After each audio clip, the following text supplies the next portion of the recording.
p.m. This is a meeting of the Pioneer Valley Regional School District School Committee. Today is Thursday, August 27th, and we are meeting via Google Meet due to the Governor of Massachusetts March 12th order suspending certain provisions of the Open Meeting Law, GL Chapter 38, Section 20. This meeting is being recorded and live streamed on Facebook as well. To begin the meeting, I'm going to start with citizens' comments. There are two individuals who have reached out regarding citizens' comments from the community, and I'm also watching the Facebook to see if there are any comments on the meeting from citizens that may want their message shared. Okay, so we're going to begin this evening with Ruth Potee.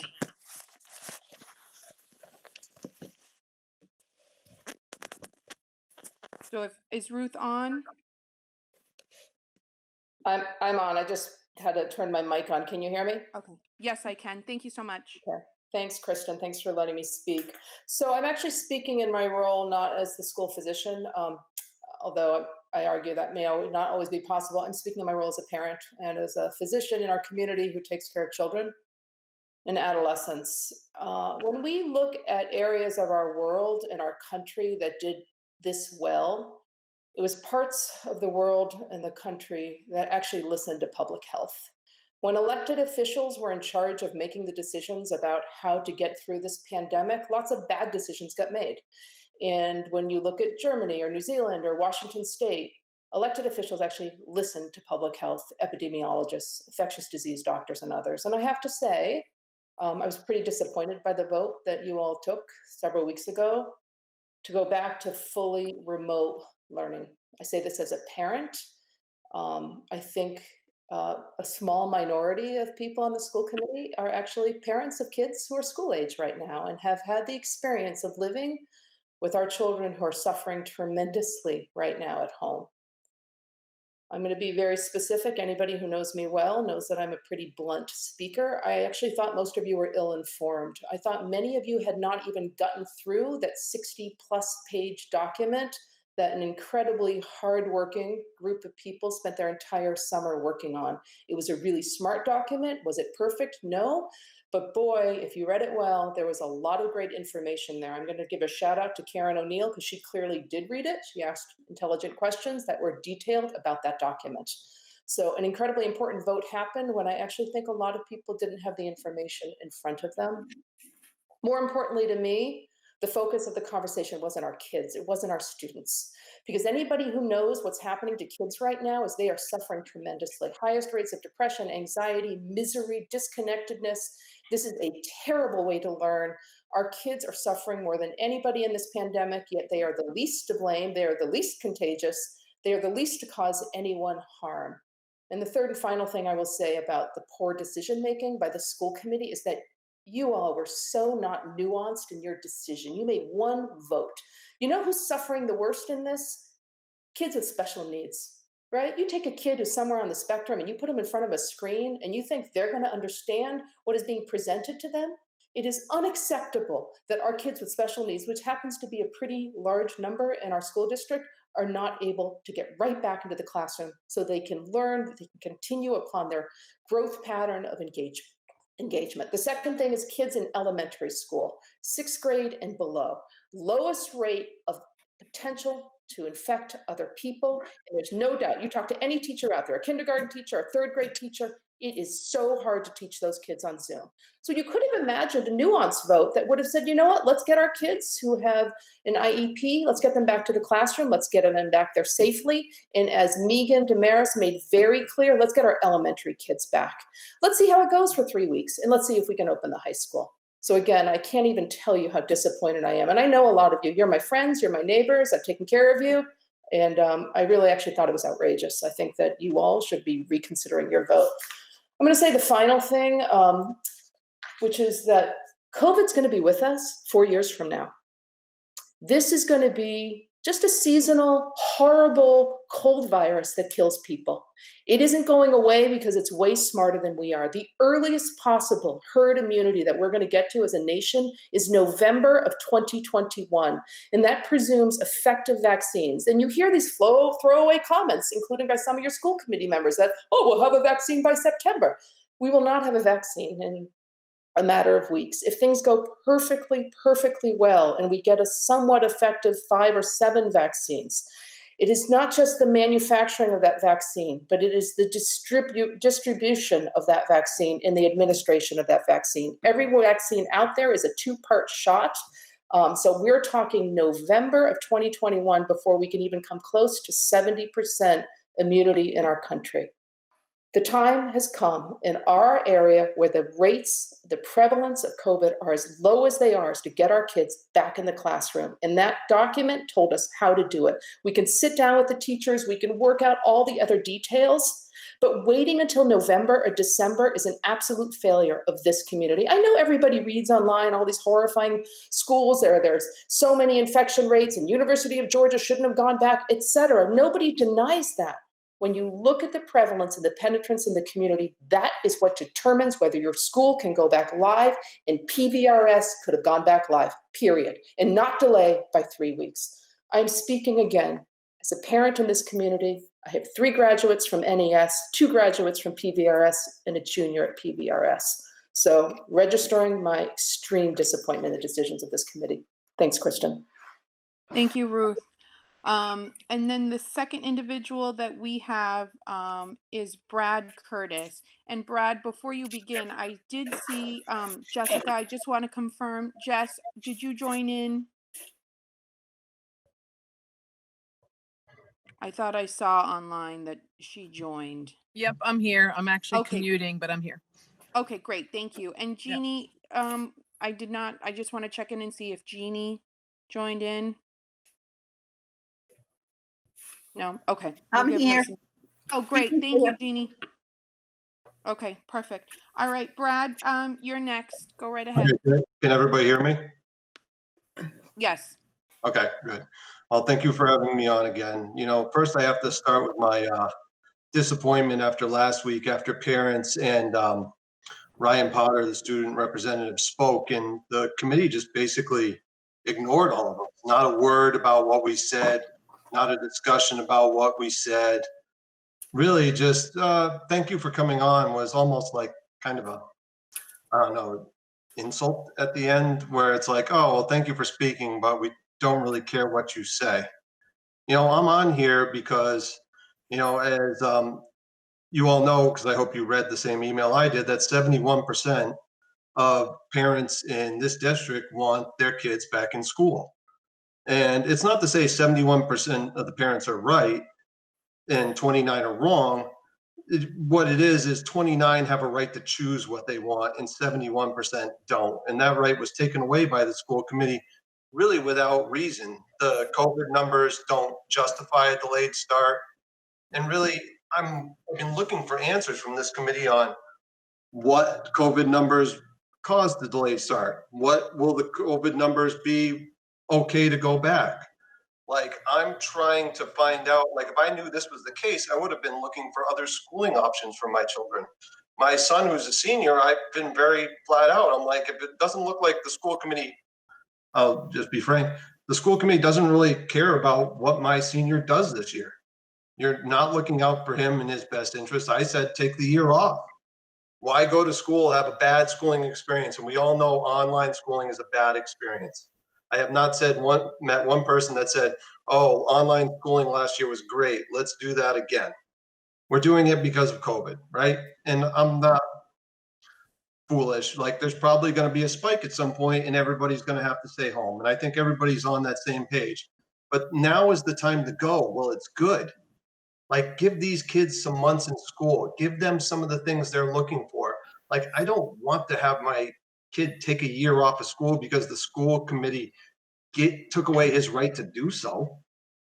But, you know, I don't really want to tell him, oh, you should do your senior year online just because. Like, parents have spoken that 71% of us, again, this is a survey the school that you represent filled out, and everybody's getting ignored. And I really haven't got any reasons why we're doing a 3-week delayed start. If we're going back, I want to know if we're going back in 3 weeks. It seems like this whole 3-week delayed start is just to possibly push back the start, who knows, months. Because I guarantee you the COVID numbers are not going to be as good as they are right now. It can only get worse from here. So what does that mean? We should just never go back? Well, if that's the case, we should state that so parents have choices to send their kids to a district that do go back to school, or we can choose homeschooling, or we can choose other options. The fact is, we don't have any information to make these decisions for us.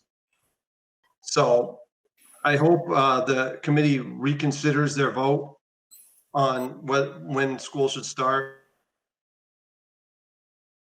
And at the worst, I hope it gets planned tonight that it starts 3 weeks into or the first week into October, because I would really like to make some decisions on what's best for my children. Thank you for having me on. Thank you, Brad.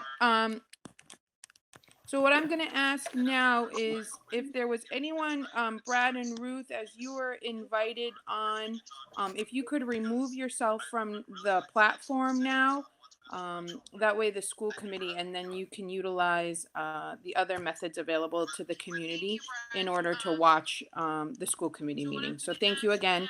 I don't see anything on Facebook. Comments that are, or citizens that are requesting citizens comments through the live feed. So we will begin the meeting. I'm just, hold on 1 second.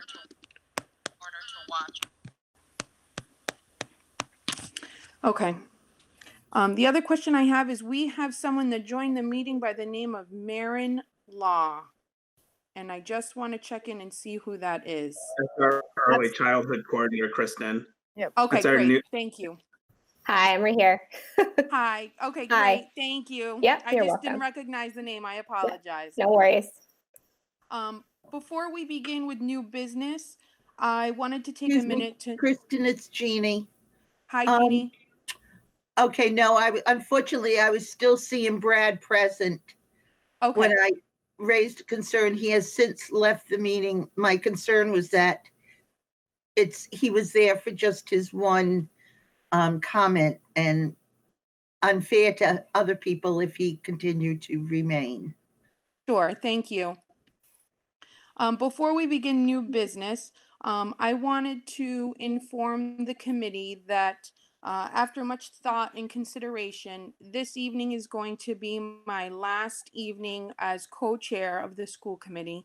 Unfortunately, due to some personal reasons and the impact of the COVID on my employment, I'm not able to fulfill that role, but I do intend on remaining on the school committee and fulfilling my term. So this will be it for me after this evening.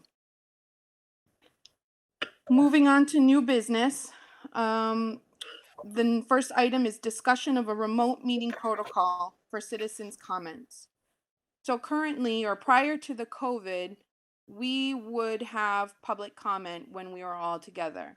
Now that we are using the Google Meet platform, we had originally used Facebook and the BNCTV live stream, and people would utilize that and ask for their comments to be read online or read by myself, and I would monitor them. Citizens' comments are 3 minutes per person, as outlined by the regulations of MASC, and a total of up to 20 minutes. So John or Pat, I'm not sure if you wanted to speak to that or provide more information regarding this item. Oh, Pat, you're still muted. John, what did you have to say? I was just saying that you were on mute. Okay. It's a point of thought. I think it's important to hear from people if they have something to say. And I've heard a few comments back about not responding to people after they've made their comments. It's been our policy, I guess you'd want to say, to sort of digest what you're hearing before you speak. Sometimes it's really easy to overspeak without digesting what you've heard. And so, although it may seem cold and like we're not listening, I think if people have something to say, they need to get back to that person either individually or wait until the next meeting. It just seems like better business to me. I don't know. I don't know what other people think.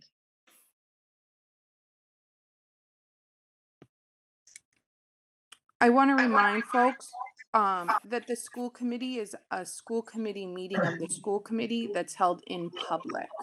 That is the forum in which we take, just so that people have that information. And if school committee members need further information on that, or if the community needs further information on that and how that is organized, I'm happy to share that, or we can have a link put on our school committee tab on the school website. This is Karen. I asked to have this put on the agenda because we did have feedback from people who weren't aware that they could speak or how they got to speak at a meeting that was held remotely. So I think a link on the website as to how to do that would be a really good idea. Okay. Thank you, Karen. Yeah. I agree with this, Michelle. I agree with Karen. As a new member of the committee, I know open meeting law, I can't reply to all school committee members, but I was wondering what the policy is in responding to email to parents. And if there is a policy on that. Michelle, are you asking in a public meeting forum or via email, like written correspondence? Via email, written correspondence. So if a parent were to email you, you can email them back. Oftentimes we receive a lot of communication from parents or citizens within our community asking questions or providing feedback. And it's best practice to respond to them, acknowledging, Okay. and it's the professional thing to do, acknowledging that we received their email. Hold on one second. I'm just going to mute Karen. Sorry. Sorry. Would you mind just muting yourself, Karen? No, please? I'll do that. Thank you. It's best practice to reply to emails, and oftentimes we do receive a lot of email correspondence, but doing our best to respond to our constituents, our parents, the students that email us is best practice, and really we should be doing that. Well, I don't want to take up much time, but I do have a lot of responses to what Dr. Pody said this evening. I did read the 60 pages prior to the meeting. It was my first meeting, and I do have a lot. I listened to DPH, Department of Public Health webinars and phone calls every 2 weeks. And I do listen to hazard and exposures for school openings, and I don't want to take up a lot of time, but I think I can email some parents back as to why I seconded the motion.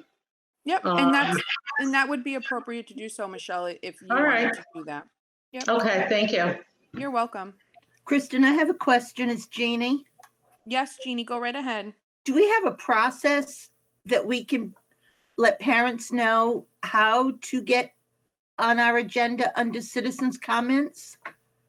Because that seemed to have been one of the issues, and I think we need to have some type of a process so that parents are aware how they can do it. Okay, so I think I'm not sure about developing a policy.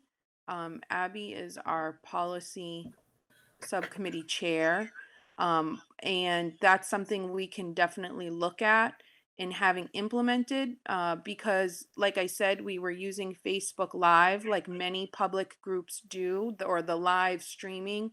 And when people would request on that, and we have started to get inquiries from citizens via email, and that's how I'll use this evening, for example, Ruth and Brad were part of the citizens' comments this evening. I think what concerns me, if we don't have a policy in place or a standardized method of doing this, is that we have a time limit of about 20 minutes for citizens' comments during our meetings. And my concern is that if we have a significant amount of parents who would like to, or community members who would like to speak during citizens' comments, how we would accommodate all of that. Well, I'm wondering, it seems like there is already laws governing the open meeting law and the whole citizens' comments thing, as far as it being a max of 3 minutes and up to a total of 20 minutes only. Yes. Is that so? That's a legal policy.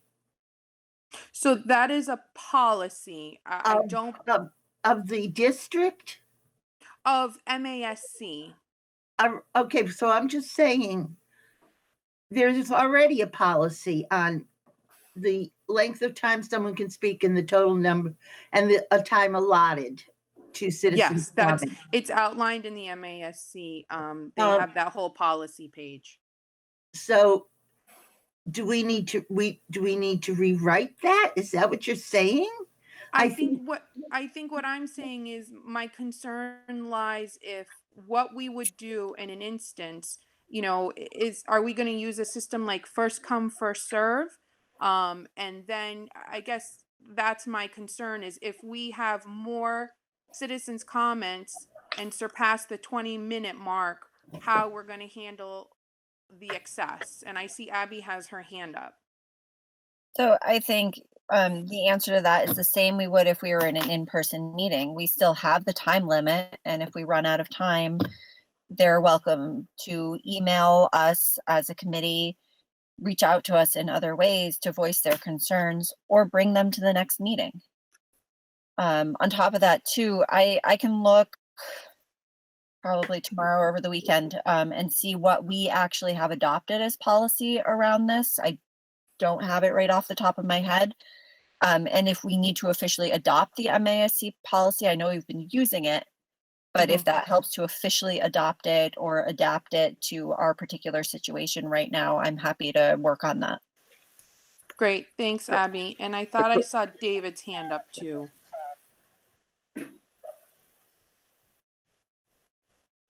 David, we can't quite hear you. I don't believe you're muted either.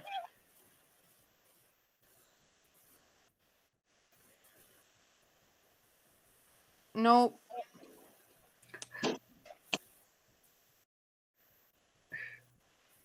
you want to try calling back in? Might that help like I did? All right, we'll give him a minute to join us. Kristen, it's Seth. I just want to comment real quick on that too. I think that part of it was like, for instance, this week there was nothing on the agenda with citizens' comments originally, and then I know parents are kind of reaching out to me at that time who wanted to possibly comment, and then it came on the agenda today, sort of last minute, and then previously there was just, it seemed like people wanted to speak but didn't know how, and certain, I know that last school committee meeting was kind of the issue where they felt like some people were chosen and others weren't, but I know there's a lot of voices that want to be heard, and I think there needs to be a way that, the first 7 to sign up for a particular meeting at 3 minutes each is the way to do it, just because it's kind of seeming like it's not a fair way to get people on right now, I guess is the best way to say it. Sure.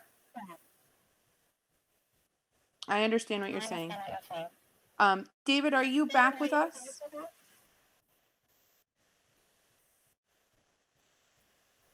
I still can't hear you. Hold on, let me try one thing.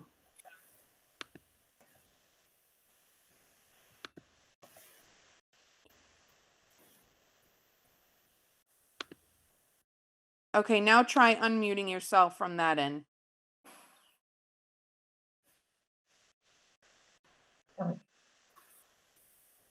No, it's not working. Go ahead, Pat. What I did in your absence was just ask the people who wanted to speak to talk to the superintendent to get on the agenda. Having no policy that I knew of, I thought that was maybe a better way of doing it. I don't know. We could definitely set something up because Joanne is the one that would have to invite the individual onto the Google Meet platform in order for them to actually speak verbally and to be seen on the computer. So we could have, the request sent through Joanne, and the first, 6 people who sign, first come, first serve, and the first 6. And she can assign them the Google link and let whoever is moderating the meeting that night know. And we could try that. That's what I thought, and that's why I turned it over to her. Okay. Kristen, is David? there? Oh, I'm sorry. Is David going? No, Sorry. I was just checking on David to see Oh, okay. if it was working yet, but it doesn't appear to be. Is there something? Is it like the Google Meets is a private where it's preventing citizens from being on the link or getting the link to That's join the meeting? Or correct. It is. Okay. It's so that the reason why is so that the moderator, if we have issues with the technology, the moderator can mute everyone, or if there's something that happens that's a violation of our meeting, whoever is chairing the meeting that night has to have the capacity to mute or dismiss someone from the meeting. That's Okay, understood. That's why a community member would have to receive the invite to the Google Meet. Okay, yeah, I was just checking. Okay, thank you. You're welcome. David, I don't know if you want to type in the chat box and then I can read what you're saying, if that would be helpful. And see if we can get you heard. Kristen, it's Ann Harding. I just, well, I had a question that has now escaped me. Okay. I just wanted clarity. When it comes back, I'll pop in again.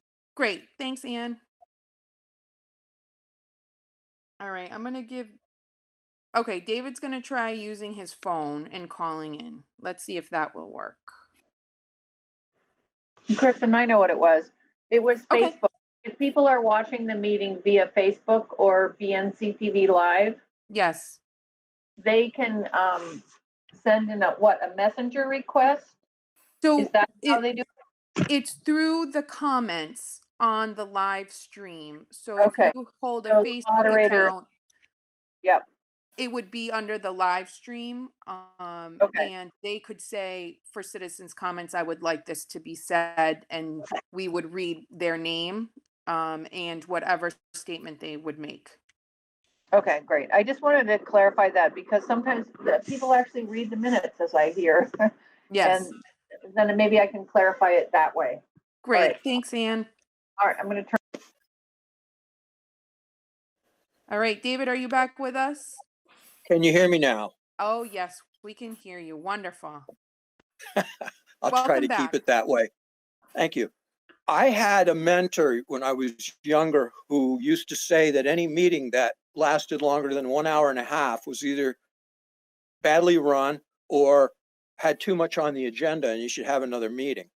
Mm-hmm. So if we're doing our homework and coming to our meetings prepared, we don't need to have things spoon-fed us at the meeting. I want to read John's report. I don't want him to read it to me. And I think we ought to create a portal for this kind of input, but we're not holding hearings at this point. We're holding public meeting of the school committee. Mm-hmm. And I don't know how much longer I'll be here, but those of us who are going to be here for a while should think about this. Yes, we want the input, but in my almost 6 years here, I've spent a lot of time being berated at school committee meetings. And I think it should come in a more organized fashion. And it really does a disservice to folks who are on the school committee doing their job, to have a major piece of the meeting at the front end when I'm more lively and thoughtful in the evening than at 9 or 10 o'clock at night. So I think when we want to hear, we should hold hearings. But these are meetings of the school committee. Thank you, David. And I do just want to touch upon, and I see your hand, Abby. I do want to touch upon the fact that we have been, for some time now, since I have been a member of the school committee, we have been talking for quite some time about the length of our meetings, and we have been continuously working on that. And I think that's something that we need to continue to do, because there was a time where we were meeting for 3+ hours, and you're right, after an hour or hour and a half, psychologically you become a little exhausted and start to everyone starts to glaze over, from what I see from sitting at the table when we're meeting in person and actually sitting on the computer. So thank you for bringing that up again, David, because I think we do need to be mindful about how long our agendas are. And we've often talked about meeting frequently to reduce the length of time of our meetings. So, Abby? So I just pulled up the MASC website, and under their COVID resources, they have something specifically about the public comment period.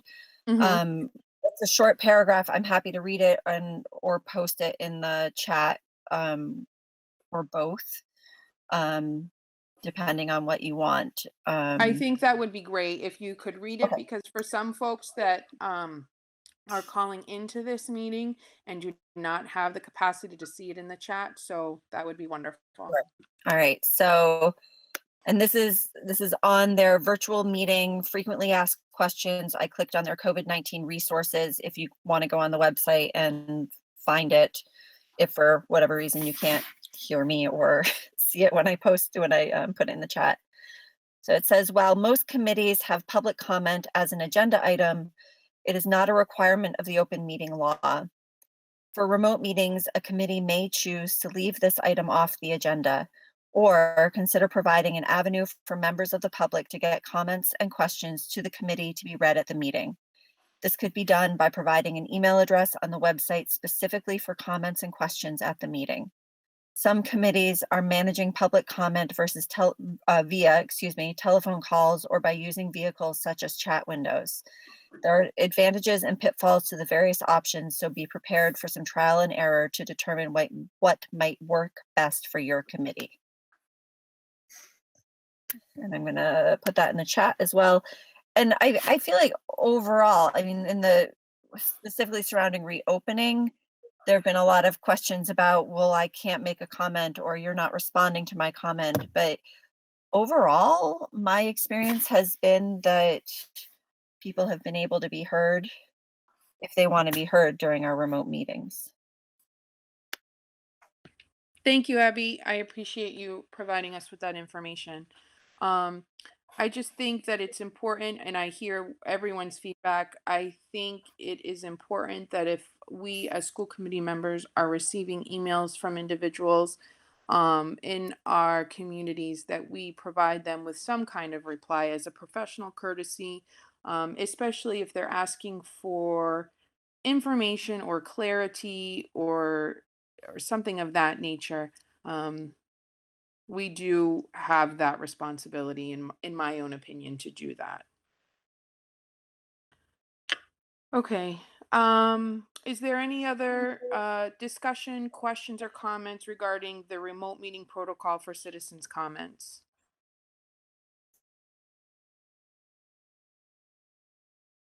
None? Okay. We will move on to agenda item number 2, which is school lunch price. Okay, I think Mike Honorato, if you're on, you're going to speak about this. Yes. Sorry about that. Had to move to another room. More quiet. So our lunch pricing, we have to, Jesse gives us a mandated minimum price that we can tell a school lunch for. Last year it was $3. This year it is $3.09. So we have to raise our prices slightly. $3.09 is the minimum. What I propose that we do is raise it to $3.20 for the elementary and $3.45 for PVRS. And this gives us at least 2 years of wiggle room so we don't have to raise prices again next year.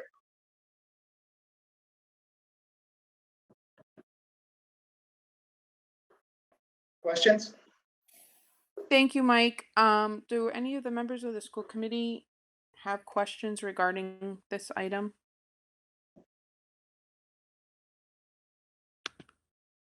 So I do. Oh, go ahead, Michelle. Mike, is this just an overall increase in food itself? No. That you're proposing, or what? No, it's the increase of just the lunch pricing. The breakfast pricing, we don't have to change. We can keep that at $2 for all of our students across the district. The lunch pricing, the USDA comes up with a specific per meal cost, and there's a specific factoring that they use to come up with that mandated minimum pricing. So this year's mandated minimum pricing is $3.09. So we have to abide by the rules that DESE sets forth, and we have to at least charge $3.09. Okay, thank you. This is Jess. Can I ask, does that change the reduced lunch price?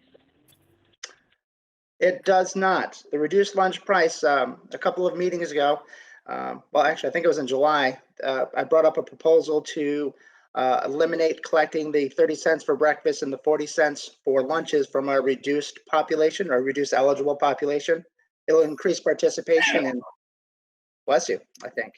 And honestly, those that are eligible for reduced price lunches, they could use that extra 70 cents a day throughout the entire school year. So no, it doesn't change, Jessica. It does not change anything for the reduced or free populations. Thank you. Are there any other questions? Go ahead, Abby. Mike, it does raising it to the prices that you put, and your hope is that we won't have these prices again for a year or for a couple of years. Mm-hmm. How much does it usually go up? Like, how did you calculate the prices? This year, that's a good question. This year it went up 9 cents. I'm unsure how much it went up last year because our prices were already in line. So we could just go to the $3.09, but if it goes up 9 cents last year or next year, and we are already sitting at $3.20 for lunch, we don't have to. If it goes up 10 cents, we're at $3.19. We don't have to change. If it goes up 11 cents, so that 3 cent, it doesn't seem like a lot, but in school lunch, the pennies are what counts. So if that'll get us 2 years. Great, thank you. Okay. Do you want a motion, Kristen? Yes, if there's a motion on the floor. I'll move that we raise the elementary school price to $3.20 and PVRS to $3.45. Okay, is there a second? I'll second that. Was It is that you, Pat. Pat? Okay, great, thank Yes. you. Okay, any other discussion? All right, I'm just gonna go down the line and call by name, and if you could also state your name, please, before your vote. So Pat? Pat says yes. Seth? Seth Kretz, yes. Jeannie? Is I muted. think you're on mute, Jeannie. Jeannie Milton, yes. Thank you. Jim? Jim Bell, yes. David? David Young, yes. Thank you. Jessica? Jessica Marshall, yes. Okay, Karen? Karen O'Neill, yes. Michelle? Michelle Geruso, yes. And Abby? Abby Pratt, yes. And Kristen Gonzalez, yes. So the motion passes, and the new price for elementary school lunch will be $3.20, and the lunch price at PVRS will be $3.45. Okay. Next on our agenda this evening is item number 3, discussion and vote on school reopening MOU between the Pioneer Valley Regional School District and the PVREA and the PVASP. I am negotiation chair, and we've been working on this for several meetings. And we can only just discuss it because we do not have a vote yet. We're meeting again on Wednesday of next week. And we will continue meeting until we can pull it off. But right now we have both unions and the school committee that are working hard and making headways, and it will work out shortly. Thank you, Pat. Great. Thanks, Pat. You're welcome. And then item number 4 on our agenda is the superintendent's update. Sure. We're going to try to be brief. We're excited. We're having staff, come back in and start again this Monday, August 31st. There'll be some training, 11 days of training, professional development, preparation time to prepare for the year. And I really just want to, have certain people touch on certain updates in our school system very briefly, so we can keep this meeting, hopefully within 5 or 10 minutes here. Maybe in the next 20 minutes, we'll wrap everything up. So I just wanted to start with Carla Simpson about the health and safety protocols. Carla, if you want to just talk very briefly about when staff come in on their first day, what's going to happen when students come in on their first day, what's going to happen as far as that goes.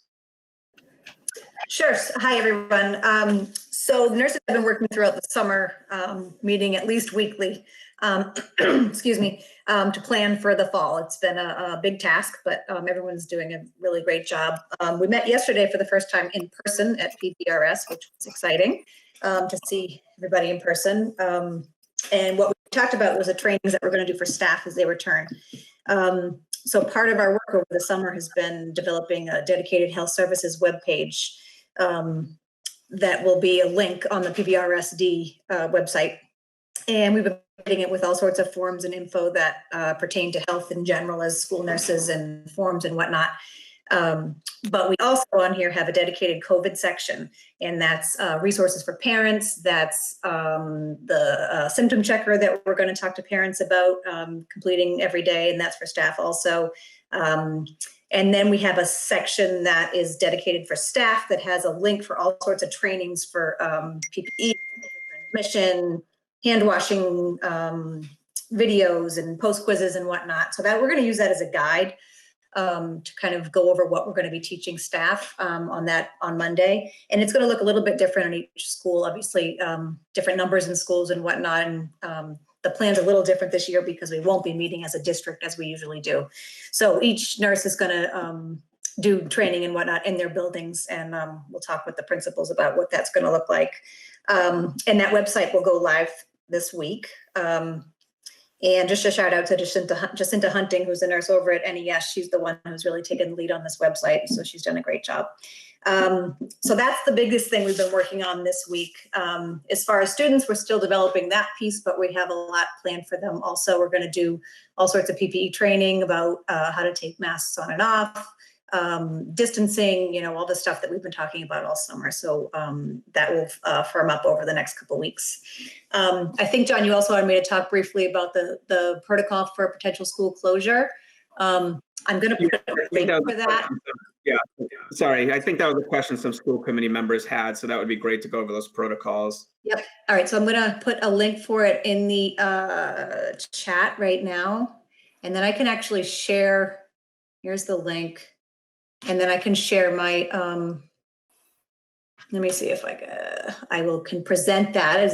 Does that work for everybody if I present it? Put it on the screen for everybody? Yes. Yeah, go ahead, Carla. I don't know if you'll be able to, but let's try and see. All right, let's see. How's that? Perfect. Okay, so this is in the reopening plan, and this is kind of, I think it's 3 or 4 page document, and it's pretty detailed, but the main point here is this first these first couple paragraphs. It talks about how we'll come about the decision to close if in fact we need to. Basically what we'll be doing is monitoring numbers within the state. And then we'll also be monitoring most closely the Franklin County and Windham County because we do have a population from Vermont. So we'll be looking at those numbers. The first data point there is the positivity rate, which we don't want that to be above 5%. And these numbers are pretty conservative. I know other districts have these numbers set quite a bit higher, but we've definitely kept them pretty conservative so that we will be looking at close for 14 days if either of these data points are met in the state or in the region, actually, not the state. And the second one talks about closing if we have more than 5 cases per 100,000 in our region.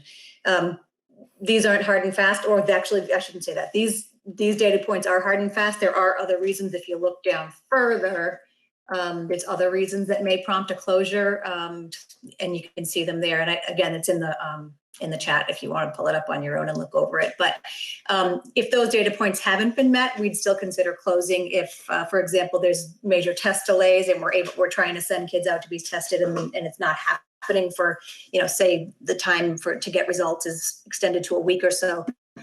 We'd consider closing just to kind of give things a break and get everybody to get those test results back.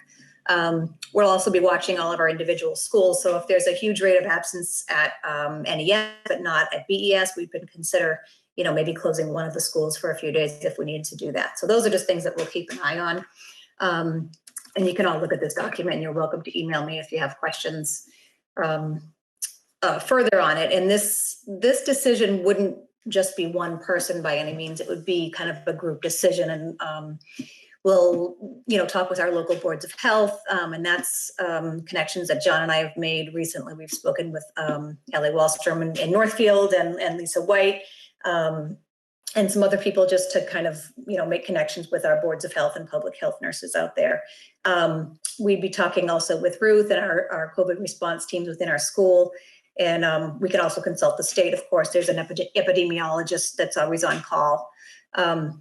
And of course, the superintendent would also be the connection with the state also. So that decision will be made kind of as a group decision. And we would certainly keep the school committee up to date on that, as well as the teachers union reps also. So I don't know, questions? Thank you, Carla. That's very informative. I have a question where community members may be able to gain access to the document if they wanted to read this. Is this going to be posted on the website of the school somewhere, of the district? Yep, it is in the reopening plan, and there's a link on the PVRSD page. I think it's probably on all the schools' pages also, but it's definitely on the district page. There's a link to the reopening plan, but I could also do a separate link if people want to look at that quickly. And the numbers that we're referencing are, public health numbers. So those are accessible, and it's right there, that blue highlighted link right there, the MA COVID daily dashboard. That's all public information. So anyone can pull that information up daily if they'd like to. Yes. Yep. Excellent. I think for our community members and our school committee members, I think some of our school committee members know the resources that are on our district website, but for community members as well, the district website is a wealth of information, as well as our school committee tab on the district website. And a lot of this information can be accessed there for individuals who may not know that. That's where our postings are. That's where our handouts go for the meetings. And that's where all of this information will be held. Great. Kristen, I have a question. Oh, I'm sorry. I'm not sure if. Yep, go ahead, Seth. Okay, so I just curious. I'm running a business, and I have been for quite a while, and we're struggling. I'm sending people on wild goose chases for sanitizer, wipes, gloves, and that, etc. Do you have all that in hand and in building already, Carla? Is that ready to be? As of right now, we were lucky enough to jump on it early, kind of back in June. Franklin County Regional Council of Governments did kind of a large purchase of a lot of those items, and we had access to that purchasing program. So we have currently in the building, I've started to distribute it to some of the schools, but in the at Pioneer right now, I think we have 4,000 masks. We have, I'm probably going to mess up the numbers, but I think we have maybe 1,800 gloves and face shields. And we do have all of that PPE that we've been waiting for in now. As far as the hand sanitizers, Kevin Seaman, I'm not sure if he's on that, is in the works. Again, we're, some of the things we're of course dealing with the same purchasing issues that a lot are, but I'm confident that we'll have everything in place in time. Right. Okay. Yeah. I mean, because for me, I mean, obviously I run a business, but we got 50 gallons of sanitizer that lasted maybe 2.5 weeks. And we've had to chase that down quite a bit because you'll be amazed how much that is used now and people use it. I mean, just to use it. So I just want to be sure that that's something there. And then the other question I had, I did see where a lot of recommendations for goggles for staff in different areas. I've seen doctors saying that. Is that something that goggles might be available as well? I have some safety glasses that we had for other reasons, but I have face shields, which would be the same concept. It's for splashing bodily fluids, so you'd have to wear it with a mask, but we do have face shields available and they'd be a multi-use kind of situation. And Carla, I did just going to jump in here because I've been involved in ordering some of the PPE recently for additional specialized circumstances for our early childhood and our special ed staffing. I did actually put in a purchase order today to order some additional masks with the clear shield for the early childhood. And I was able to get ones that actually had like an eye shield cover as well. And we have had some specific requests for goggles from staff with, individual concerns or whatever. So I think we're going to be fielding those as those come across. That's great. That's great. Go ahead, Michelle. Awesome. Carla, I have a question for you. On our first meeting, I don't remember getting a very specific answer to the question about isolation.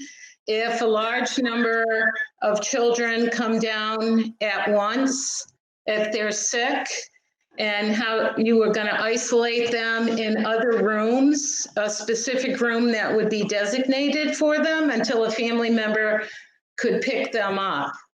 Yep. So that's a state recommendation that all schools have, where you have to create, they're calling it an isolation room. Now the language is a medical waiting room. And that has some kind of specific criteria. I have, one of the schools has theirs already set up. Mine is in the works. We know where it's going to be, and I'm just putting things in there now. Basically, it's a separate room that would have, so say if a kid has symptoms that seem COVID-like, you would have the student wait in that room with PPE and everything in there for them until they're able to pick them up. Okay, so you did find a room to do that. Okay. I did. Yep. We just solidified that this week. It's tricky though. I'm not sure how some schools are going to do it, to be honest. I know some nurses work out of closets in some of the schools around us, so we're lucky that we have the space. But yes, we will have that in place and ready to roll. Hopefully, we won't have to use it. Okay. Are there any other questions for Carla from the school committee? I don't see any hands up. So thank you so much, Carla, for the information. You are welcome. Thanks, everyone. Okay, and I was going to then turn it over to Kevin Seaman to talk about facilities. Just update us briefly, Kevin. Yeah, it'll be real brief. Things are looking good in the buildings. Custodians have done a fantastic job of their normal summer work on top of everything else that they've been asked to do. The buildings look good.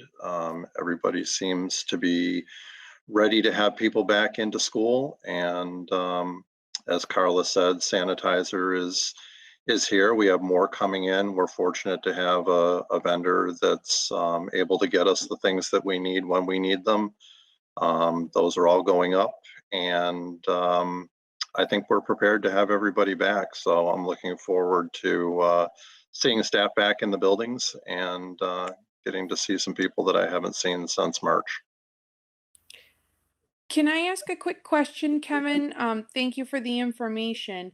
I have been reading somewhere that there is assessments of HVAC systems in the schools that are happening. Is that happening within Pioneer?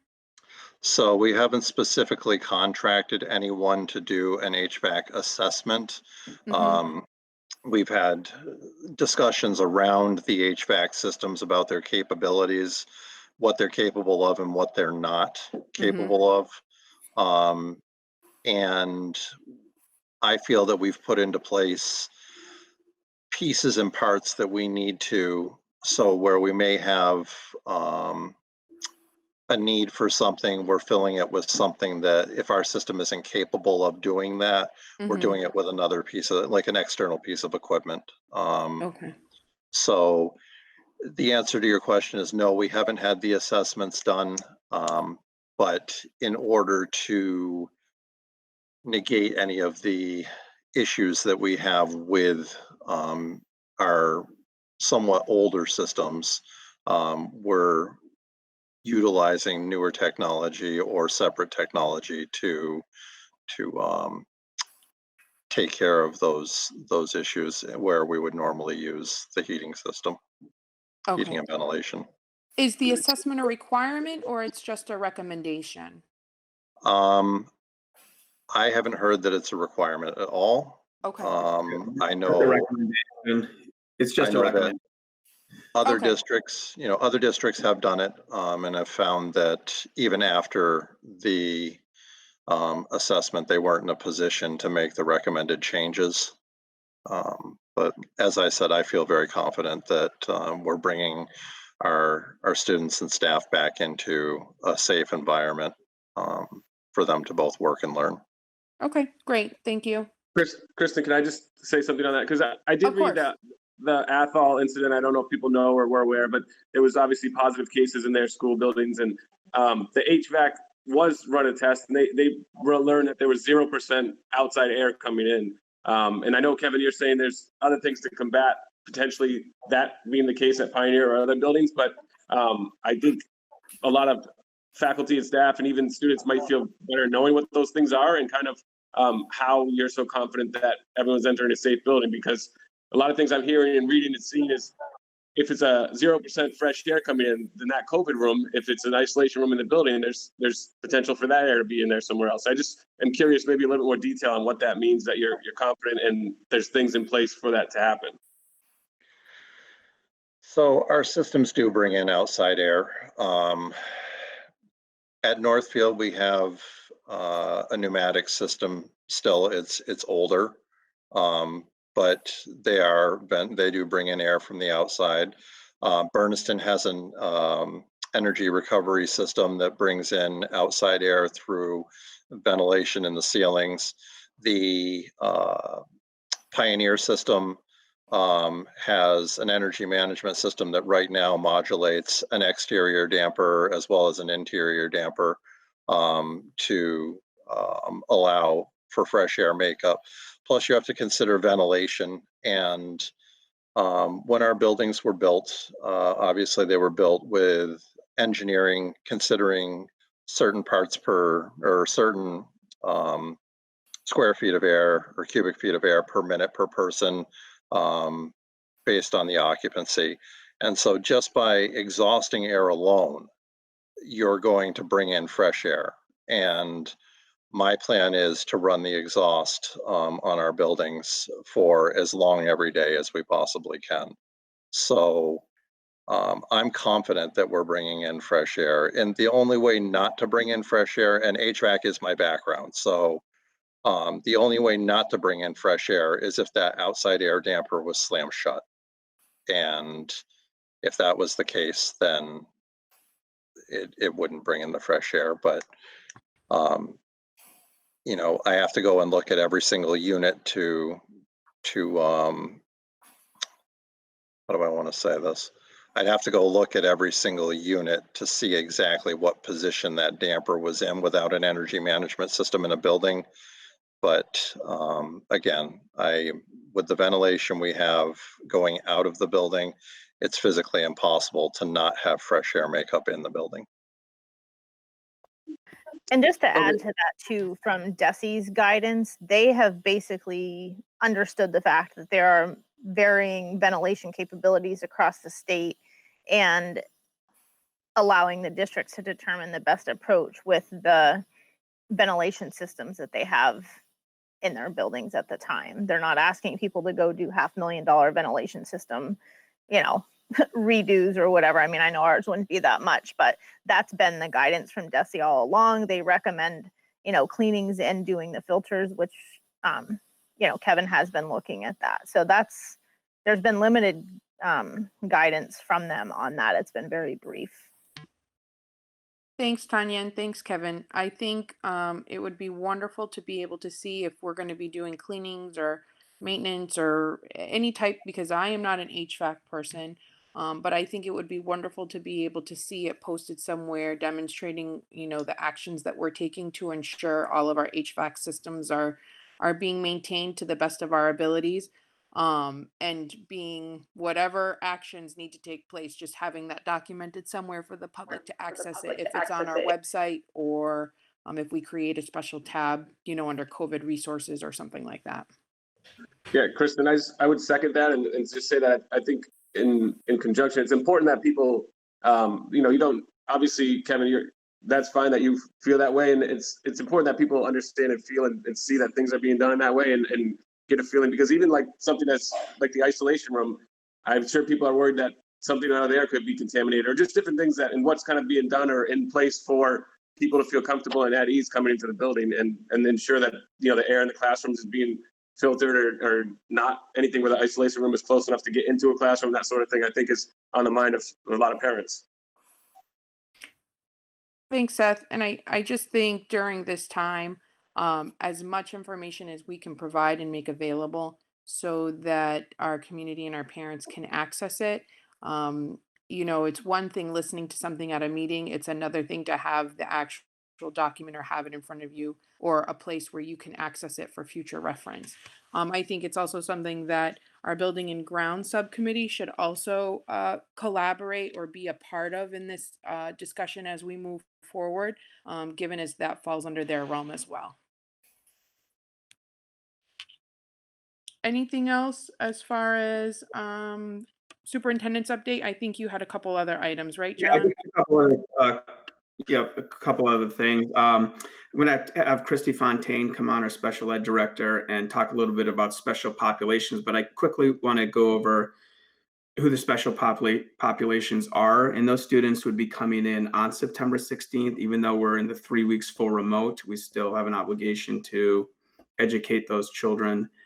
So special populations would include students with disabilities, 504s, and English learners, particularly those with more intensive needs. Students whose parents or caregivers report they do not have access to reliable internet, homeless students, students in foster care, students who are significantly behind academically, truancy students, students who were disengaged and who struggled significantly during previous remote learning periods, early learners, pre-K and kindergarten, and then a two half-day seventh grade orientation for seventh grade students so they can come in and meet their teachers. And then also we do have a few staff, and we really want to be supportive of our staff that have children in the district, and we would want to consider them special populations. So those teachers were still able to teach our students, and their district students could attend, school in their buildings. So Christy, I don't know if you want to talk a little bit more about that and maybe just give an idea of the numbers of, what we're talking about as far as special populations in the buildings. Sure. Well, we've been working really diligently to try and tease out who the students are who meet that criteria. We have two groups of students, really. There are the high needs population and the special populations that John referred to. I did want to just clarify, I've had a lot of questions about students on IEPs and 504s, and there's questions around whether or not all of those students are entitled to come back. The guidance that we're getting from the state is that we need to maintain those least restrictive environments for those students, and also the focus is on so the disabled students, those students on IEPs that are significantly disabled. We're looking at students who are outside of the classroom for more than 75% of the time, are substantially separate classroom students. Those students who receive all of their instruction from special educators and or related service providers.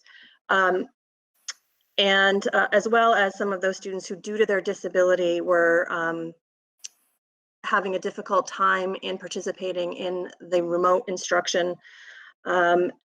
and as well as those students who have aided and augmentative communication devices. We also, as part of that high needs population, are looking at homeless students, foster care students, or students in congregate care who have had English language learners who have experienced interrupted educational experiences based on moving around to different school districts or different living situations. So we've really been focusing on crunching some data and really looking at the students and assessing what the needs are. The principals have been working hard on their special populations as well. Right now, as far as special education students, we're looking at around 45 students or so who we've identified. I know that some of the principals have been starting to reach out, and we'll be connecting just to make sure that we have everybody notified, and parents. Some of the students who have been identified in that high needs special population group, families have already stated that they would like to have their child go remote, and they don't want to have their children come into the school district for the full in-person that we're offering for those 4 days a week. So we're starting to cross-reference those lists and make sure that those families who are in that high needs category have the opportunity to change their mind should they so desire to do so.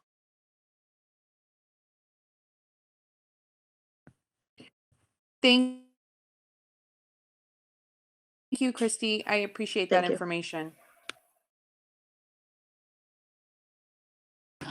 John, is there something else that you wanted to add, or if there are any other questions from the school committee members for Christy about that special populations? No? Okay, go ahead. I think the last thing we want to do is, I know, people want to envision what it's like, teaching remote, what our teachers, what kind of situation they're going to be in. So Ariel, our curriculum coordinator, and the principals, and Tyler Plus, we're going to speak to this. So I'll turn it over to Ariel and the principals and Tyler. Yeah. Hello, everybody. Hi, Ariel. Can you hear me? Can you see me? Yes. Thank you so much. Yeah. So we prepared this. I just want to say everyone has been working really hard, and I'm feeling like I'm very lucky to be working with the team that I am. So with lots of things going on, we managed to put together a little slideshow for you. I know everyone's tired, but here it is. Sharing my screen, and we're going to move as quickly as we can. Here it is. Got a little graphic for you. Remote learning reopening. All right, so the first thing that we wanted to express to you is that given the spring circumstances around remote learning, and we know there was a lot of feedback that it wasn't working well, that kids needed to be engaged more for more hours during the day. There needed to be more structured time on learning. And I wanted to let everyone know that the state has made very clear the expectations for remote learning, and they are that a system for tracking attendance and participation is mandatory, and that is going to be a major priority. Of course, aligned to state standards.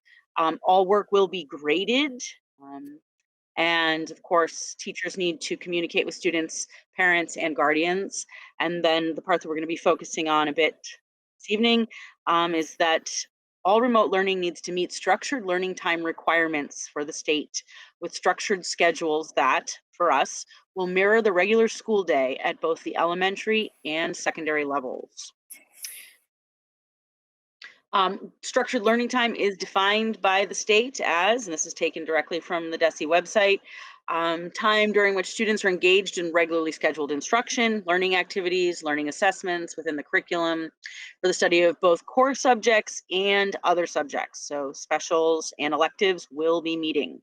In addition to classroom time where both teachers and students are present, structured learning time can also include directed study, independent study, etc.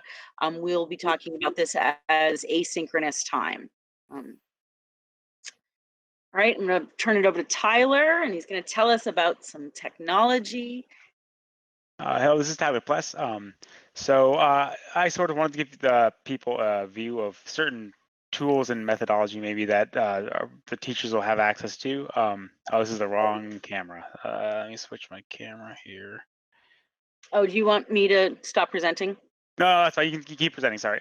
Go ahead. So anyway, so basically in the spring we were doing the best with what we had, but now we have the opportunity to get some new tools. I guess I'll just talk about the physical ones first, even though it's at the bottom. Many teachers in the district had devices that were close to 10 years old, which weren't really sufficient. So we've made sure that every teacher has will by the time the students come back, will have access to a new device, which will also have a touch screen. Which I guess I can point out here, which means they'll be able to use the digital whiteboard effectively to, more effectively transfer the classroom out of the physical space into the virtual space. There will be many more features coming to the Google platform that we've adopted that will make it much easier for teachers to do their jobs as well. I don't need to go into detail on that unless somebody wants me to, but I can. And as well as providing supplemental subscriptions, so the teachers can also use those to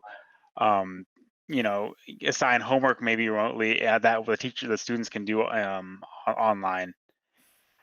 As well, the teachers will also be provided document cameras that can be used to transport the classroom to the student at home. And those document cameras can also be twisted and pointed at different things so that the science experiments can be shown, for instance. And every classroom may look different, so I'm not saying they will have to be used this way, but potential uses for them. And then one major piece of feedback I got during the spring was that many teachers wished they could have two different devices to monitor the students that were remote while also using a different device to teach the students. So every teacher will be issued a second device. We're repurposing our old desktops so that when they're teaching remotely, they will be able to have the students' faces on one screen, be able to see them, and the students can see the teacher while they may be presenting something remotely. And I guess the last thing I wanted to touch on is in the event that we are hybrid, which we sort of are with the special populations, we have wireless connectivity to the projectors and displays in place when the students come back, so that the teacher will have an easier time managing the classroom space, the distancing, and all that without having to be tied to one particular part of the classroom. And I guess that's my overview. If there's any questions, feel free. Thank you, Tyler. Are there school committee members that have questions as far as the technology is concerned? I don't see any hands, so. All right, and we're gonna move on. I think I've got the next one, Ariel. Oh, yep, go ahead. All right, Megan? this is Megan Demerits. So using that technology, we'll be looking at both synchronous and asynchronous lessons. So synchronous being live with our students, face-to-face, so to speak. And this may already be obvious, but just in terms of what the purposes of the synchronous is really the connection piece and making sure that students have an opportunity to see each other and the teacher has an opportunity to see the children. And that will look differently at different points of the day. So that would include things like class meetings, focusing on social emotional well-being of our students, whole group lessons, as well as small group and one-to-one support as needed. That was something that we received feedback from families that while the whole class time was very valuable, they felt that their students needed more of that small group time to address some of the learning skills and such. Students will have an opportunity to collaborate in these synchronous lessons and get feedback from teachers and support staff and such. With the asynchronous, that means those are some pre-planned lessons that are available to students in different formats, and I'll talk about the Google platform in just a second. But those are lessons that are pre-organized and students can work on independently. They can go back and review as needed. And that could be in the form of digital work, but also thinking about our different ages and grades and subjects, it can also be packets and learning activities and experiment materials and such that are sent home. And we are planning on having periodic pickup times for these materials getting to and from school. Ariel, do you want to go ahead to the next one? Yep. So just in terms of the learning platform that we, for the most part, kind of got up and running to some degree in the spring, we'll go with more consistently in the fall, and that's the Google Classroom. And we'll be doing some work in our opening days around setting up the classrooms in a consistent manner so that families who have multiple children will be able to see commonalities in how the kids have to navigate those their classroom. In that classroom, there will be things such as daily and weekly schedules provided, materials needed to do the work. The lessons that are asynchronous can be stored here and accessed multiple times, as well as resources for synchronous. In other words, if there's a multiplication chart that the teacher wants to use, that can be placed in the Google Classroom, and then students can access that during their live lesson or during independent time as well. So the students in the Google Classroom are able to receive digital assignments. And those assignments can include things like articles, video clips, teacher prepared lessons, or other video lessons from other organizations. And they can complete assignments on there. They can actually do collaborative assignments as well with classmates, both who are also remote or in school. And they can submit their assignments digitally, including uploading pictures of assignments that might not be easily digitalized. It's late. One of the things that's really significantly different from the spring is that we went into emergency remote learning and kind of lost our whole structure of a school-wide schedule, and so that will be in place moving forward. Obviously, accounting for the different ages and grades. And again, the Google Classroom is where the students' Google Meet link will be housed. And one of the things that we want to also make sure is the digital world can get very cluttered. And so making sure that we're thinking about the organization and providing sort of that one place where students and parents can go to see things like a week at a glance, or how do I find the resource for, or the email or whatnot for a certain teacher and whatnot. So the Google Classroom platform will be used as it was in the spring, but in a more organized, systematic, and consistent way. I just want to add to that Google has been very responsive to the needs of remote learning, and in collaboration with Tyler, that's, as he said, one of the things that we'll be talking about in the first 10 days is more practice with Google in all of its applications that are in the education suite. Thank you, Megan. Dr. Carrier, would you like to talk about this? Absolutely. So thinking about all of the tools and techniques that Tyler outlined for us, all the different types of double screens, double monitors, document cameras, additional web cameras, wireless cameras, things of that nature. And then thinking about what Megan had also shared, the thoughts of how we're adding more structure to Google Classroom. Ariel putting together some excellent professional development 2 weeks ago for the teachers to participate in, and things of that nature that talked about other supports online. Putting all of those pieces together, I was able to kind of create a sample schedule of what it might look like in a elementary day. And so thinking about all of that and thinking about a remote. So having our special populations in the classrooms, and having our students who don't qualify in those areas during the 3-week remote at home. So having that balance. So here's a sample of what it could look like, for example, at an elementary school at Bernardston, at Northfield, give or take a few situations of time frames on specials and stuff like that. So I just kind of want to walk us through what a day could look like for an example of a 2nd, 3rd, or 4th grade classroom.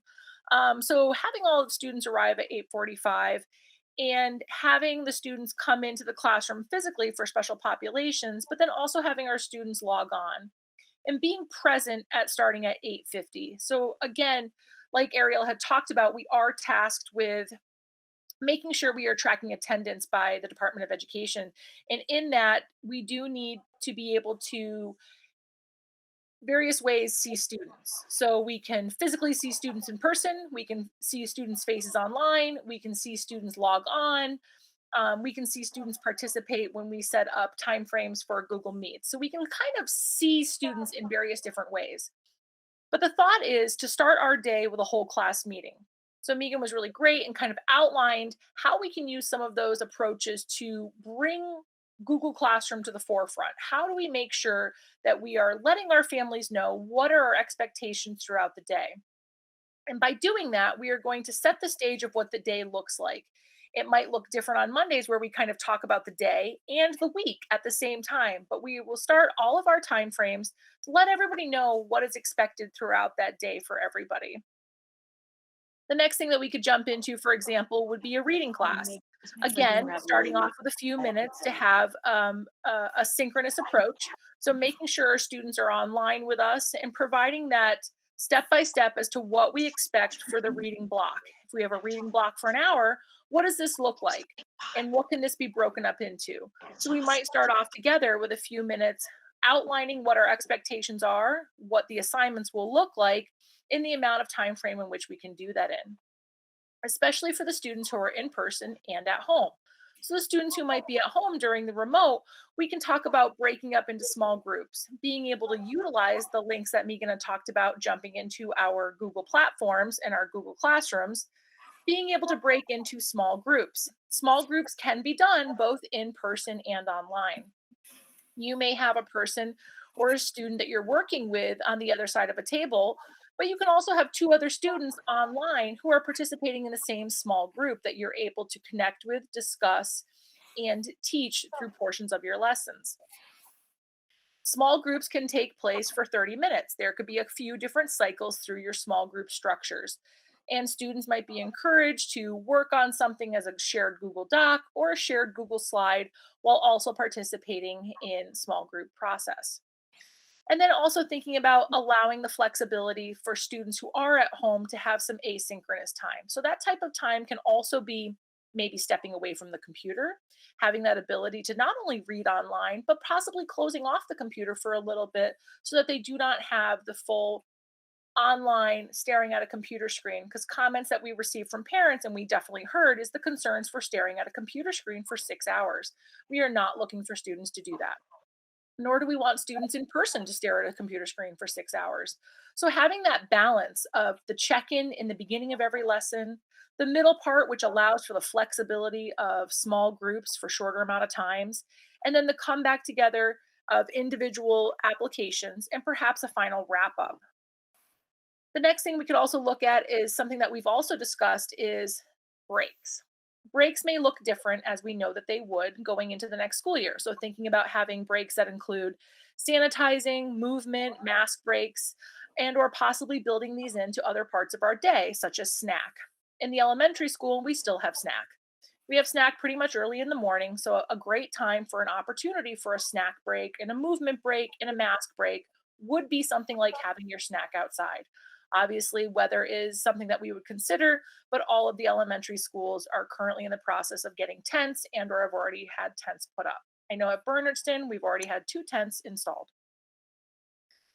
Also then talking about if you're going outside, making sure that you're having in those breaks the ability to again use the bathroom, hand wash, or sanitize. Going into another subject matter, following very much the same pattern. And the reason that we talk about following the same consistent pattern is so that we can get students, staff, and teachers ready to follow that type of model.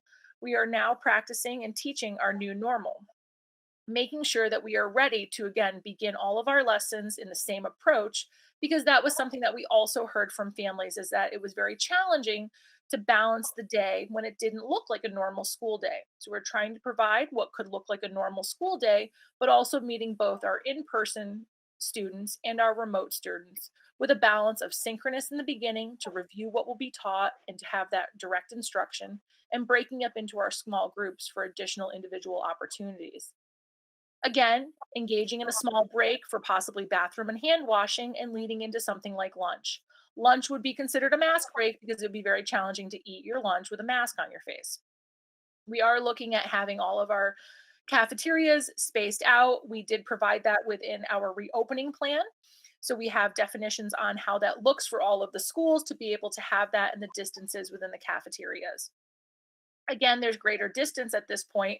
At least I can say for Bernardston, knowing that families have chosen a remote model, no matter what model we engage into. So having a bigger and larger area will be something that will be happening.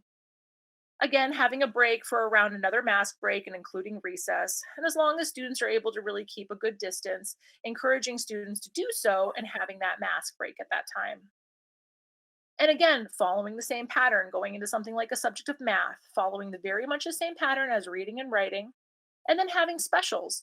Again, looking at having the same pattern. A lot of our specials can be done outside. We are very lucky with the structures and the outside layouts of our schools. We are not inner city, so that we really do not lose out on the space that we have as outside. So all of our PE classes can participate outside and have a wider range of the 10-foot distance as recommended by the Department of Education. Music and band, again, for singing outside and for playing musical instruments is encouraged to be outside to have those things take place, which we can support.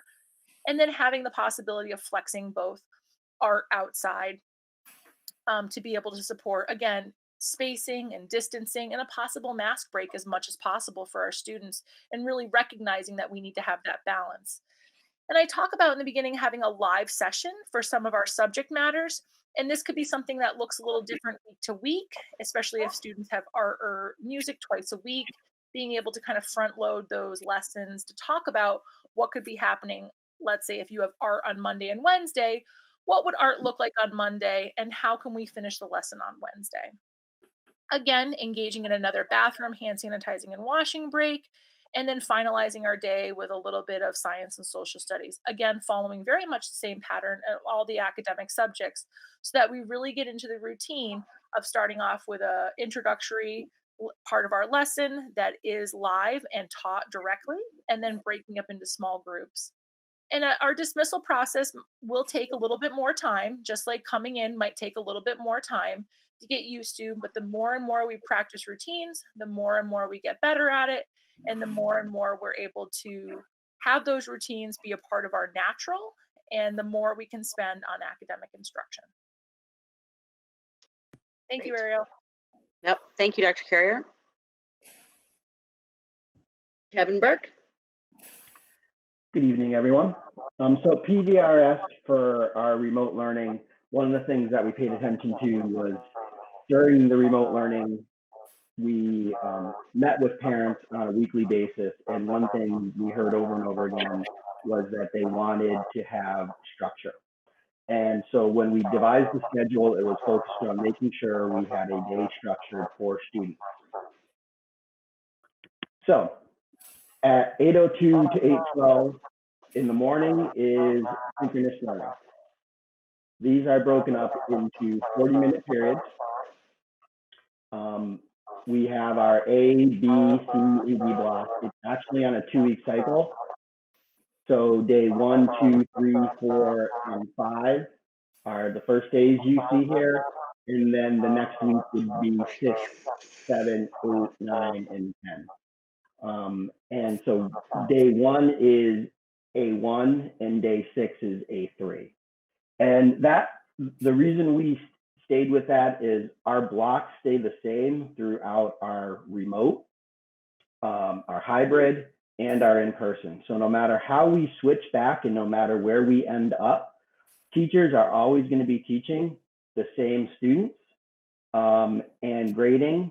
And so it's seamless. We can switch back and forth from these different models without interrupting student learning for the students or the teachers. What's also important to note is that in all our models, we added a H block. We do not have advisory periods. So we have 4 blocks a day. This has enabled us to decrease class sizes. And now that we actually have the schedules and the students in the schedules, we actually have done our school counselors have done a great job of making sure that our class sizes are not large and that we can practice proper safe social distancing within our school when we come back. So these are 40-minute periods. Students do have to attend. Teachers are going to maintain the Google Classroom for each class. There's actually a new feature in Google Classroom where there's a link, and just discovered this one today.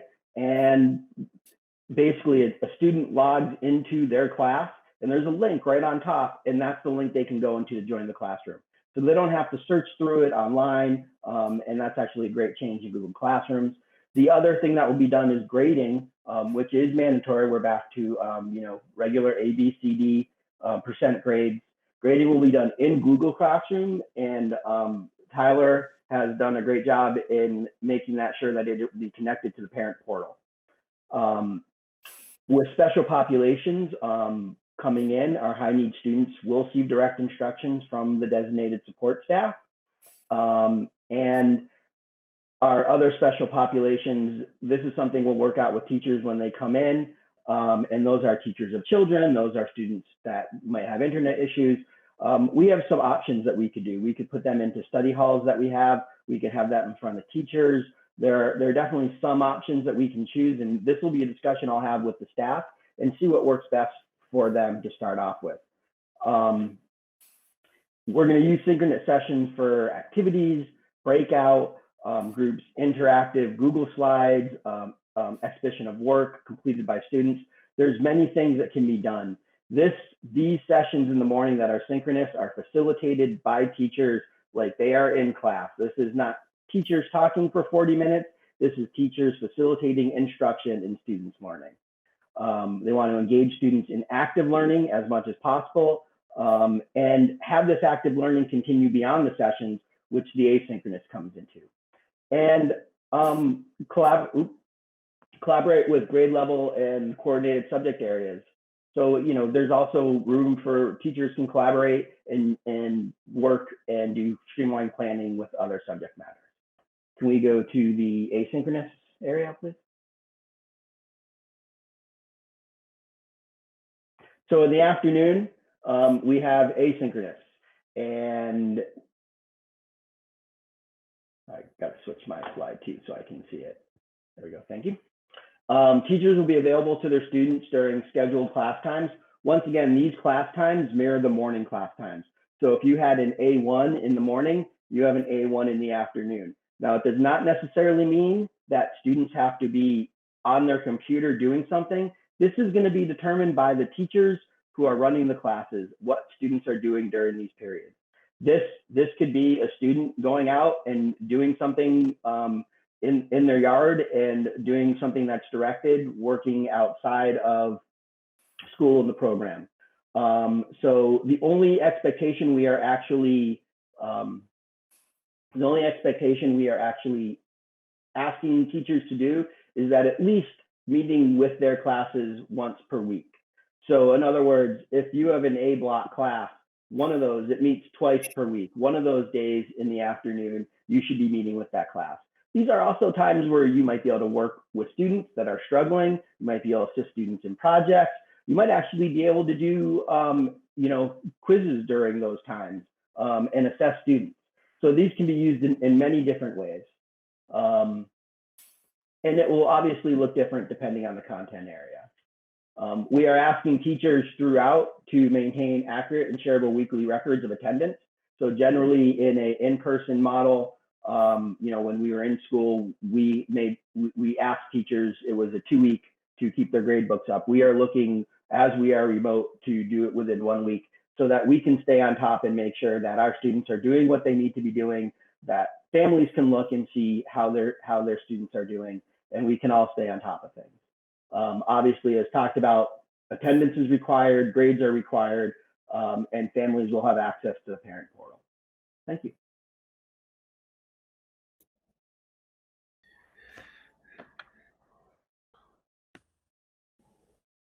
Thank you, Chris, Kevin. That was our 20-minute presentation. Turned into a little bit Ariel, more of a you're muted. These guys did a great job, so thank you, Ariel and Kevin and Megan and Kelly and Tyler. Ariel had one more slide, but are we good? And she's on mute. Yeah, she can unmute herself. I can't unmute her. I just because we were getting feedback on Oh, Kevin's end, so I yes, muted you. So yes. I apologize, Ariel. I had No, to it's mute okay. you because of the feedback. Right, I'm glad you did because I was unable to mute myself unless I completely stopped presenting.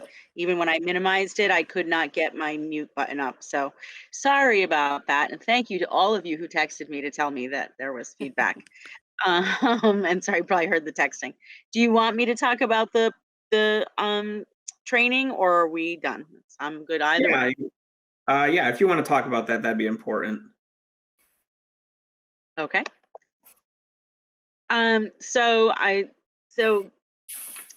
So you may have heard that, as somebody did mention, between August 10th and 14th, we had pretty much a full district remote learning professional development. I was able to secure a woman named Teresa Wills, who is a professor and does remote learning, and she's teaches teachers, and she did two elementary sessions and 2 secondary sessions. And it was using Google Slides as an interactive classroom. And I'm just going to give you a quick glimpse of it. It's going to take less than a minute here. And I thought it was really wonderful. And on slide 7. this is an example And, of we the have a super large group, so I'm going to do 7 or 8. You can go to either. elementary. You're going to grab that star and you're going to move it. Which quadrant best describes your dream vacation? And So once you move that star, go ahead and personalize it. You can change the color, size. So what she does is basically using Google Slides as an interactive classroom so that your students and it varies depending on the grade level and depending on the subject. And she did a whole bunch to show different possibilities, but they're interacting with the content material, and they're interacting with each other, and it's fun and it's simple, and it looked very different at high school than it did at elementary. This is elementary, and it's really good ways to do formative assessment. This is only one way to do interactive classroom, but she used slides in a way that I have never seen done before, and I think it's a really good tool. And when we come back and have the 10 days, of which about half of that, we're going to be able to do some training. We'll be practicing some more of the Google Slide work. And as you can see here, we will also, Tyler's going to do some presentations. We have 2 full tech days, or 2 half tech days, I should say, because the teachers get time to work in the afternoons. And basically the way it's set up, except for the full teacher days, which they have a couple that are just for them to work in their classrooms completely. Administration or buildings will be doing presentations in the morning, whether that be me or the principals or Carla or Tyler. And then in the afternoon, teachers have time to work. And this is just a list of some of the things that we'll be looking at. Different tools like Flipgrid, and talking about simultaneous remote and in-person teaching, and it is possible, and we can do this. Remote assessment, what that would look like, best practices and working groups. I think that's a big thing. It's not really all that useful just to have somebody talking at you and showing you a video, or worse, watching a video in isolation, but actually sitting down and working together on your separate computers and working together in Google Slides, or working together to create Google Classrooms and all of that, and being able to support each other and learn from each other. Executive functioning in the Google Classroom, and why it is so important that we have standardization across the district with variation for different grade levels, of course, because parents and students need to be able to find what is assigned in each class and the expectations for each class pretty much in the same place. It can't be a mess in one Google Classroom and totally organized in another. It needs to be consistent, and that will really help kids to be able to engage. In addition, on September 10th, I have presenters from the collaborative in Northampton coming, and one for the elementary and a separate one for the secondary, to really just get teachers grounded in terms of their own anxieties and getting them in a mind frame to start really thinking about with some concrete tools and strategies in order to engage students and be mindful of social and emotional needs. There you go. That's what I got. Thank you, Ariel. Yes, you're welcome. Thank you. Are there any questions up until this point from the school committee? I see Abby's hand up, so we'll start with Abby. Great. So I wanted to go back to special populations, and John, you may be able to answer this, but with the 3 weeks remote, and anybody who can answer this on the team, I would love the answer. With the 3 weeks remote, and then if we move into that 2-week hybrid, how does that scheduling work for the special populations? So they would be if we transition into the 2-week slow roll in that phase, then they would be in cohorts, and I can let the principals talk a little bit about how that's going to look if you want for the 2-week slow. They would then move into their cohorts. That would be great. So this is Dr. Carrier, and I'm happy to jump in. Thinking about special populations, John is correct. At the same time, that special populations would be coming all the time. Right. Well, they would be full time in, and then there would be cohorts in it, you know. So we would be looking to have the students, for example, who were not a part of special populations as coming in as cohorts, and the students who come in during the first 3 weeks of remote would continue with that same schedule. So they would continue to come in Monday through Friday with the shortened day on Friday that we are proposing, and looking to have those students be every day with the 2 sets of cohorts coming in, an A model cohort and a B model cohort. So there would be a consistent population that is in person every single day of the week. And those would be the special population students. Thank you. Anytime. Are there any other questions at this point? Nope, I don't see any hands. Okay. John, is there anything else that you wanted to speak about regarding your superintendent's update? No, I think we covered everything tonight that we needed to. So I know that I have received a lot of inquiries from parents about athletics, and I just wanted to just share a little bit of information because that's also what I would term a hot topic right now, and students are asking about what athletics are going to look like. And I just want to put out there for the community to know that things are very fluid right now with athletics. Things are changing. And I know that within the next couple of days, I believe we will be assessing that and having some more concrete information to provide and roll out so that our student athletes are going to be made aware of what that's going to look like for them this year.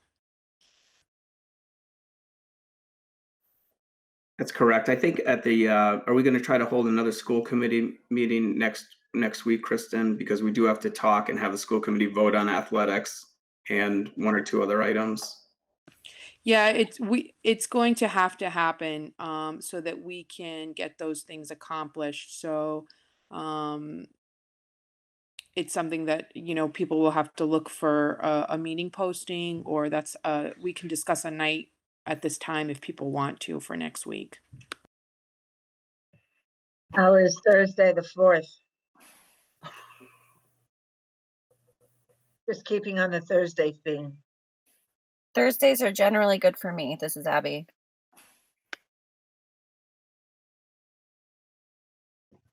They're for me too, Michelle. Kristen, it's good for me. It's Jeannie. My concern is that going to every other week was supposed to shorten our time length. We're knocking out 2 hours for this meeting, which if we're going to meet every week for 2 hours, that is not sustainable for most people. I'm fully committed to school committee, but I think the idea of more frequent meetings was to have more concise meetings. And I think tonight was a little fell short of that. So I just wanted to mention it. And I most certainly hear what you're saying, Jeannie, and I understand that. Unfortunately, and I only speak from this position because, and Pat, you can probably attest to this. When I was absent and you were moderating and sharing, there is so much information every day that is being presented and having to be assessed and decisions having to be made that we just can't get it done. Athletics is something that we're going to have to address, and I understand that. I feel everyone is committed, and I know that we are constantly talking about the length of our meetings, but we have to have these meetings to get things accomplished in order for these students to be able to begin school and for our community to know what we're going to do. And I mean, I don't know what to say. This is an unprecedented time. This is not typical for us to be having to have all of these meetings. It's just unfortunate, but we do have to do it. So, Pat, I see that you have your hand up too. I think one thing that Jeannie and Jess and I find, and John and a few other people on, find it uncomfortable tonight, seemingly so, is because we had a 2.5-hour negotiation session prior to this meeting with a 20-minute break in between. So I echo what Jeannie's saying, but there is so much right now that has to happen. Everything is so new and different. And everybody is just trying to make it work. And I think we're going to have multiple meetings that will last until we get the work done. And then we can breathe a sigh of relief, maybe, or maybe not. I just think it's unprecedented times. I believe that there's a negotiations meeting next Thursday at 5 p.m. Is that correct, Pat? No, it's Wednesday. Oh, thank you. Wednesday at 5. So I see David's hand up and I see Jim's hand up. So David and then Jim, please. I'll make myself available the 4th. And I found the presentations today helpful. Thanks, David. I think so. I think it was really beneficial for our community to see what learning is going to look like, since we did receive so much feedback about last spring. I personally received a lot of emails and inquiries about what it's going to look like. And I think that model and that presentation was able to answer those questions for the families and the students. Jim and then Michelle. Yeah, I don't want to talk anymore. I had something to say, but I don't want to talk anymore.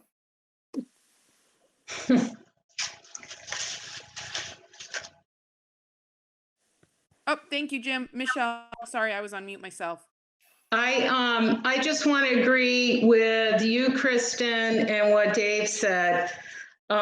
We're to have a successful year, we all need to be flexible and responsive to the daily data. I mean, things change from week to week, day to day.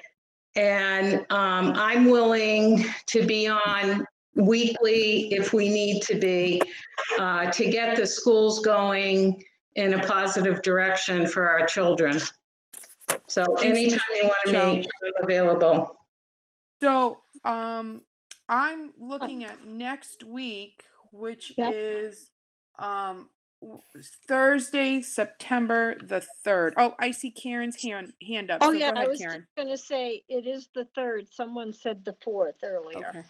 Okay. The other thing that I want to put out there as we're talking about meeting times, and I know this word is constantly being used, is this time is fluid. What we're experiencing is very fluid.